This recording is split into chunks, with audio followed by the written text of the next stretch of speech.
जय हिंद, नमस्कार, वंदे मातरम, श्री शिवाय नमस्तुभ्यम।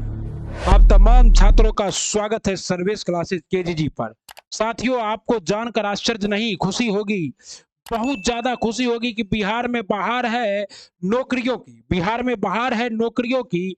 और हाँ साथियों, 1,75,000 शिक्षक भर्ती की बहाली की प्रक्रिया चल ही रही है कि बिहार में 11,000 से अधिक सीटों पर आ चुकी है बम्पर बहाली। बिहार कर्मचारी चयन आयोग के द्वारा इंटर लेवल की वैकेंसी आ चुकी है, तो हम लोग अपने भाषा में कहते हैं बी पीएसएससी, नहीं बल्कि बीएसएससी। क्या कहते हैं? बीएसएससी। क्या कहते हैं साथियों? बीएसएससी की बहाली। BSSC Bihar SSC staff selection commission के द्वारा आ चुकी है साथियों इंटर लेवल की लगभग कितनी बहालियां? 11,000 से अधिक सीटों पर बम्पर बहाली। नोटिफिकेशन की हर बारीक खबर को विस्तार से आपको बताने के लिए उपस्थित हूं। जैसा लगता है कि सरकार ने कहा था 10 लाख रोजगार, तो हो सकता है 10 लाख रोजगार की बात को कुछ ना कुछ तो अमली जामा पहनाया जा रहा है। लगभग 2 लाख वैकेंसी आ चुकी है। 1275 बिहार दरोगा का वैकेंसी आ गया और अब बिहार कर्मचारी चयन आयोग इंटर लेवल की वैकेंसी आ गई है। ये 11,000 से अधिक सीटों पर बम्पर बहाली निकली है। बहाली की हर खबर, हर बच्चा खुश हो रहा है, ये भी मुस्कुरा रहा है, ये भी मुस्कुरा रहा है, नाच रहा है और आप भी नाच रहे होंगे। लेकिन ये नाचने का समय नहीं है। आपको पता है कि अभी सिर्फ पीटी के लिए फॉर्म भरा जाएगा और फिर मेंस के लिए फॉर्म भरे जाने वक्त अलग से फॉर्म भरा जाएगा। और पीटी के लिए अभी 540 रुपया जनरल कैंडिडेट के लिए, हो सकता है मेंस के लिए 700 हो। मतलब परीक्षाएं तो ली जा रही है, लेकिन परीक्षाओं के माध्यम से ही सरकार अपना राजस्व भी पुख्ता कर रहा है। कैसे कर रहा है आइए डिटेल से समझते हैं।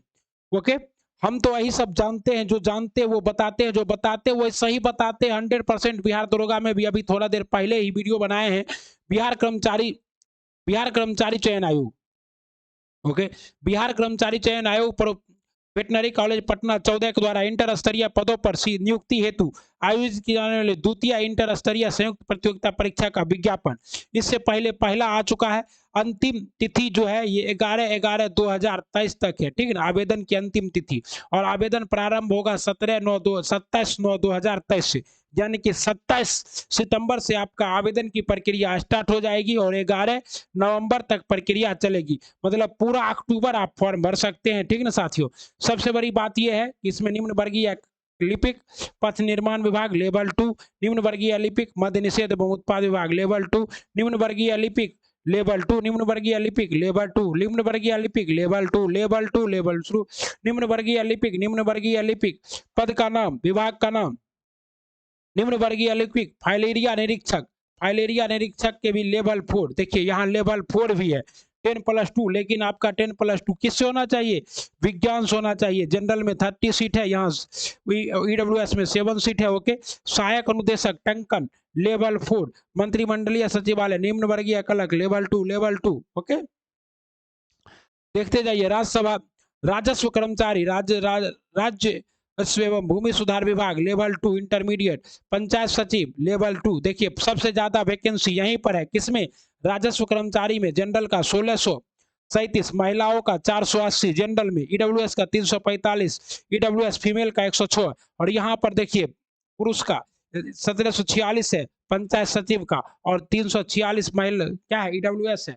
इसी तरह हर कैटेगरी में वैकेंसी है। टोटल यहाँ पर 3,532 पुरुष के लिए, और यहाँ पर राजस्व कर्मचारी का 3,559। ओके साथियों, और महिलाओं के लिए 1,022, और यहाँ पर महिलाओं के लिए 1,055। निम्न वर्गीय क्लर्क, निम्न वर्गीय क्लर्क, निम्न वर्गीय लिपिक। तो आपको पता है कि बिहार में सबसे ज्यादा डिमांडेड पोस्ट कौन सा है? राजस्व कर्मचारी और पंचायत समिति। राजस्व कर्मचारी और पंचायत समिति के 5-5 हजार वैकेंसी लगभग आ चुकी है, महिला और पुरुष मिला के। ओके, निम्न वर्गीय लिपिक पद का नाम, निम्न वर्गीय लिपिक, टंकन लिपिक, निम्न वर्गीय लिपिक। कुल पदों की संख्या यहाँ देखिए। जनरल के लिए कुल पद है 5,064, ईडब्ल्यूएस के लिए है आपका 1,090, ओबीसी के लिए है 1249, ईबीसी के लिए 1844, एसटी के लिए इतना है। उसके बाद ये सभी क्या है आपका? टोटल कितना पोस्ट है साथियों? तो देख लीजिए टोटल कितना पोस्ट है, आपके स्क्रीन के सामने ही टोटल पोस्ट है 11,000 11,058 पोस्ट है। कितना पोस्ट है? 11,098 पोस्ट है। ओके साथियों, कितना पोस्ट है? कुल पदों की संख्या 11,000। पिछले वर्ग महिलाओं के लिए जो 3% आरक्षण है वो अलग है। ओके, और ये जो है ये स्वतंत्रता सेनानी के नाती पोतों के लिए है और ये दिव्यांग के लिए है। ठीक है ना साथियों, इन सबों को मिलाकर लगभग देख लीजिए, यहाँ सबसे पहले आरक्षित है, उसके बाद आर्थिक रूप से कमजोर, उसके बाद पिछड़ा वर्ग, अत्यंत पिछड़ा वर्ग, अनुसूचित जाति, अनुसूचित जनजाति और पिछड़ा वर्ग की महिलाएं और कुल पदों की संख्याएं। ठीक है ना, तो आइए लास्ट में आपको फिर से एक बार दिखाते हैं। सबसे ज्यादा दिखाई दिए कौन सा पोस्ट आ रहा है? ये आपका जनरल है, ये ईडब्ल्यूएस है, ये आपका ओबीसी है, ये आपका ईबीसी है, ये आपका ईबीसी फीमेल है।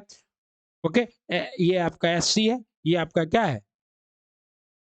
एसटी। और यहाँ पर तो और ये क्या है? ओबी ईबीसी, ईबीसी फीमेल है। और लास्ट में 11,098 पोस्ट पर बहाली आई है और ये आपका स्वतंत्रता सेनानी वाला है। ठीक ना साथियों, दिव्यांगता की प्रकृति ये सब आप जानते हैं। शैक्षणिक योग्यता आपको पता है कि आवेदन ऑनलाइन समर्पित करने की अंतिम तिथि अभ्यर्थी को मान्यता प्राप्त संस्थान से इंटर उपरोक्त तालिका पठित पदों को उल्लेखित न्यूनतम शैक्षणिक योग्यता, जैसे कि आप अगर फलेरिया निरीक्षक लेवल 4 का जॉब करना चाहते हैं तो आपका साइंस से इंटर होना चाहिए। साथ ही साथ आरक्षण का लाभ बिहार के तमाम क्या है आवेदन में आरक्षण का लाभ जो है वो सिर्फ और सिर्फ किसको? संख्या गणना के लिए बिहार अधिनियम अधिनियम आलोक राजधीन सेवाओं में मूलवासी को ही दिया है। किसको? आरक्षण का लाभ सिर्फ बिहार वासियों को मिलेगा, लेकिन फॉर्म जो है वो कोई भी भर सकता है। बिहार के बाहर के भी बच्चे इस फॉर्म को भर सकते हैं, लेकिन जो बिहारी भरेगा उसको निवास प्रमाण पत्र और अपना देना होगा। ऑनलाइन आवेदन पत्र में दावा किए गए आरक्षण किसी भी परिस्थिति में परिवर्तन नहीं किया जाएगा तथा इस संबंध में किसी भी आवेदन पर विचार नहीं किया जाएगा। गलत आरक्षण का दावा करने पर उन्हें अनारक्षित श्रेणी में माना जाएगा। मतलब आप अगर गलत आरक्षण का दावा करते हैं तो भी टेंशन नहीं है, आप अनारक्षित श्रेणी में चले जाइएगा। अनुसूचित जाति अनुसूचित जनजाति वाला बता दिए, पिछड़ा वर्ग का प्रमाण पत्र, उसके बाद आरक्षण का लाभ, उसके बाद ये सभी हो गया। समान दिव्यांग उव्यांग के लिए जो 40% सीट है सब कुछ आपको पता है। स्वतंत्रता सेनानी के लिए सर्टिफिकेट बनाना पड़ेगा। ओके साथियों, समान प्रशासन विभाग और ये सभी।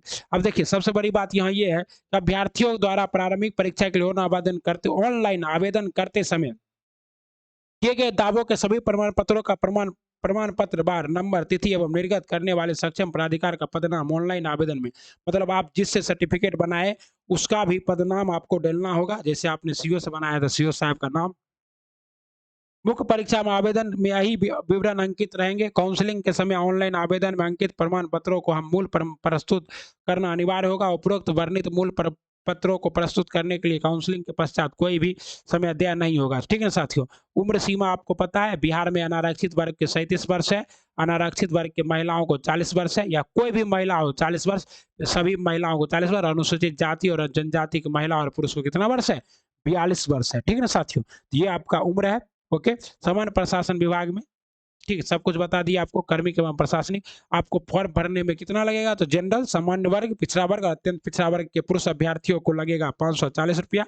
अनुसूचित जाति अनुसूचित जनजाति बिहार का स्थायी निवासी के लिए 135, सभी श्रेणी के दिव्यांग के लिए 135, सभी श्रेणी के महिलाओं सिर्फ बिहार के अस्थायी निवासी के लिए 135, मतलब बिहार की बाहर की अगर महिलाएं हैं तो उनको भी कितना लगेगा? 540, और बिहार राज्य के बाहर सभी श्रेणी की महिलाएं हैं तो 540 रुपये दे होंगे।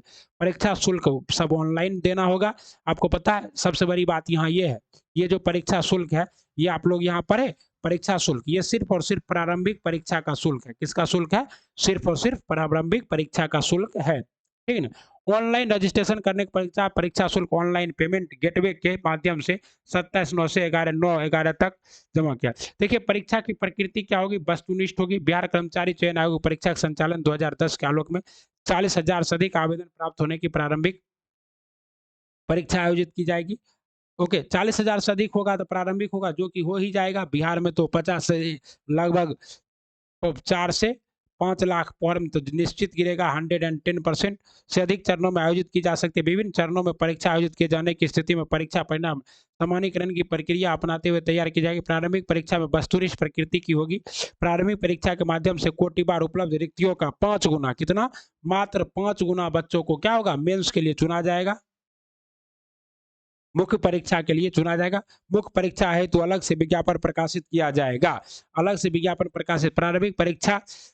प्रारंभिक परीक्षा में एक पत्र समान श्रेणी समान अध्ययन के प्रश्न होंगे, समान विज्ञान होगा, गणित होगा। ओके, और आपको सबसे बड़ा यहाँ है कि सही उत्तर के लिए 4 नंबर दिए जाएंगे और गलत उत्तर के लिए 1 अंक काट लिया जाएगा। ओके, यानी कि सीधा है, 1/4 निगेटिव है। आप अगर एक क्वेश्चन सही जवाब देते हैं 4 नंबर मिलेगा, अगर एक क्वेश्चन गलत करते तो आपका 1 नंबर कट लिया जाएगा, यानी कि आप 4 गलत करते तो आपका 4 क्वेश्चन कटेगा, यानी कि 1/4 निगेटिव है। कितना निगेटिव है? 1/4 निगेटिव है। तो अंग्रेजी के प्रश्न मान्य होंगे, ठीक ना? और हिंदी और अंग्रेजी में ही प्रश्न पूछा जाएगा।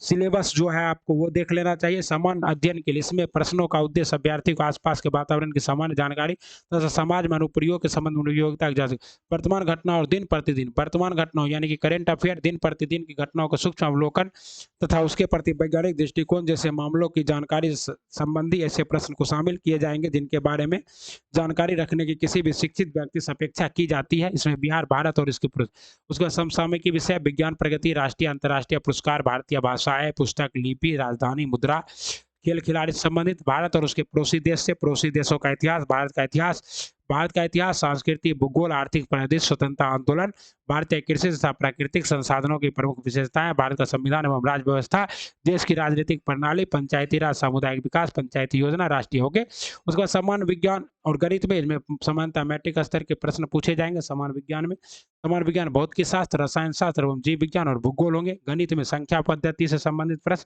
पूर्ण संख्याओं का विलंकर, दशमलव और भिन्न संख्याओं के बीच परस्पर संबंध, आधारभूत गणितीय संकलनियां, प्रतिशत, अनुपात, समानुपात, औसत, ब्याज और लाभ हानि। तो मैथ का सिलेबस बहुत छोटा है, इसको देख लेना है। मानसिक क्षमता, इसमें सदृश, समानता एवं भिन्नता, स्थान कल्पना, समान समाधान, विश्लेषण दृश्य, स्मृति, अवलोकन, ये सभी पूछे जाएंगे। ओके साथियों, सबसे बड़ी बात है कि क्वालिफाइंग मार्क्स भी रखा गया है। सामान्य वर्ग के लिए 40%, पिछड़ा वर्ग के लिए 36.5%, अति पिछड़ा वर्ग के लिए 34% और अनुसूचित जाति और जनजाति के लिए 32%, महिला सभी वर्ग की महिलाओं के लिए इंपॉर्टेंट है 32% और दिव्यांग वर्ग के लिए 32%। ओके साथियों, ऑनलाइन आवेदन की स्टार्ट हो रहा है 27 तारीख से, खत्म होगा 11/11 को। मतलब पूरा आप लोग पूरा अक्टूबर 10 अक्टूबर पूरा भर सकते हैं। ओके, ऑनलाइन आवेदन भरने की सारी प्रक्रिया बताइए। अभ्यर्थी सुनिश्चित करेंगे कि प्रारंभिक परीक्षा को ऑनलाइन आवेदन समर्पित करते समय उसके पास सभी वांछित प्रमाण पत्र मौजूद हो। अगर नहीं मौजूद है तो अभी 1 मंथ का क्या है, 1 महीने का समय है। सारा कुछ आप क्या कीजिए, बना लीजिए। ओके, और जो शिक्षक भर्ती वाला भरे होंगे तो उनके पास तो सब होगा। किसी प्रकार के पैरवी करने या कराने अथवा गलत या अपूर्ण सूचना देने अथवा चयन की प्रक्रिया को किसी प्रकार अनुचित तरीका से अपनाकर नियुक्ति प्रभावित करने का प्रयास करने पर अभ्यर्थियों को अभ्यर्थित्व क्या हो जाए, रद्द कर दिया जाएगा। ओके साथियों, सब कुछ आप लोग देख लीजिए, फोटो वोटो सब लगेगा बाय में। और सबसे बड़ी बात यहाँ ये है, एप्लीकेशन फॉर्म, रजिस्ट्रेशन नंबर और रोल नंबर सुरक्षित, अभ्यर्थी को पूर्ण रूप से भरे हुए आवेदन की सुरक्षित, किसी भी परिस्थिति में डुप्लीकेट द्वितीय रजिस्ट्रेशन नंबर नहीं होगा। और सबसे बड़ी बात है कि बायोमेट्रिक थंब इम्प्रेशन कैप्चर लिया जा सकता है। क्या है, विभिन्न परीक्षाओं के दौरान कतिपय अभ्यर्थियों द्वारा प्रारूप धारण करने का प्रयास किया जाता रहा, अतएव अभ्यर्थी की परीक्षा के दौरान बायोमेट्रिक थंब इम्प्रेशन कैप्चर लिया जा सकता है ताकि चयन की प्रक्रिया के दौरान biometric thumb impression iris capture का मिलान किया जा सके। ओके साथियों, ये मोस्ट इंपॉर्टेंट था। ओके, घोषणा मैं घोषणा करती हूँ, मैं आयोग द्वारा प्रकाशित विज्ञापन भलीभांति पढ़ लिया है। जब भी आयोग मेरे द्वारा दिए गए विवरण की तुष्टिकरण मांगेगा, मैं निर्देशानुसार आवश्यक सभी संबंधित दस्तावेज प्रस्तुत करूंगा या करूंगा। ऑनलाइन आवेदन भरने का समय स्टार्ट है, आप लोग भर सकते हैं। कब से? 27 से। मतलब क्या है, साफ है कि जो सिलेबस है वो बहुत ज़्यादा टफ सिलेबस नहीं है, ईजी सिलेबस है। बस सिलेबस का जो सिलेबस आपका यहाँ से स्टार्ट हो रहा है और यहाँ खत्म हो रहा है। ओके, इस सिलेबस के आधार पे आपको ढेर सारी क्लासेस मिलेगी, सर्विस क्लासेस केजीजी पे। आप लोग हमारे साथ क्या हुए, जुड़ जाइए। बिहार में बाहर है नौकरी की, ओके, तो नौकरी करना है, अगर बिहार के अंदर करना है, बिहार के बाहर के भी जो भी युवा है वो भी भरिए, क्योंकि आप लोगों के लिए भी खुला हुआ है। 5000 सीट है, तो आप लोग अच्छा कीजिएगा तो आप लोग का भी सिलेक्शन हो सकता है। ओके, तो बिहार कर्मचारी चयन आयोग इंटर स्तरीय पदों पर नियुक्ति हेतु आयोजित की जाने वाली द्वितीय इंटर स्तरीय संयुक्त परीक्षा का विज्ञापन आप लोग देख रहे थे। उम्मीद है कि आपको ये वीडियो अच्छा लगा होगा। साथ ही साथ हम पीटी के रिजल्ट पर भी एनालिसिस किए हैं, करंट अफेयर भी चल रहा था, ज्ञान बिंदु के बुक से हम आपको कराते रहते हैं। ओके, तो अब क्या करिएगा, आप लोग बस यही कीजिए कि बारीकी से हर चीज़ बता दी है। बिहार कर्मचारी चयन आयोग इंटर लेवल वैकेंसी 11,000 से अधिक सीटों पर बम्पर बहाली, नोटिफिकेशन की हर बारीकी समझ गए आसान भाषाओं में। अब आपको क्या करना, जुड़ जाना है। राजस्व विभाग और पंचायत सचिव का बहुत सीट है, लगभग 4-4 हजार सीट है। ओके, राजस्व विभाग, राजस्व अधिकारी और पंचायत सचिव का। और बिहार में जानवे करते हैं पंचायत सचिव और राजस्व अधिकारी का क्या है, अधिकारी का ही बोलबाला है, क्योंकि बिहार क्या है, जमींदारी स्टेट है। ओके, तो इसलिए आप लोग को तैयारी में लग जाना होगा। अब मिलते हैं अगले वीडियो में, तब तक क्या कीजिए, खूब मन लगा के पढ़िए, वीडियो को लाइक सब्सक्राइब और शेयर कीजिए। ओके साथियों, श्री शिवाय नमस्तुभ्यम, राधे राधे। और एक बात याद रखिएगा, इतना अच्छी जानकारी देने के लिए, खुशखबरी देने के लिए आपको क्या करना होगा, लाइक सब्सक्राइब और शेयर करना होगा सर्वेश क्लासेज केजीजी को। धन्यवाद, शुभ रात्रि, सबा खैर।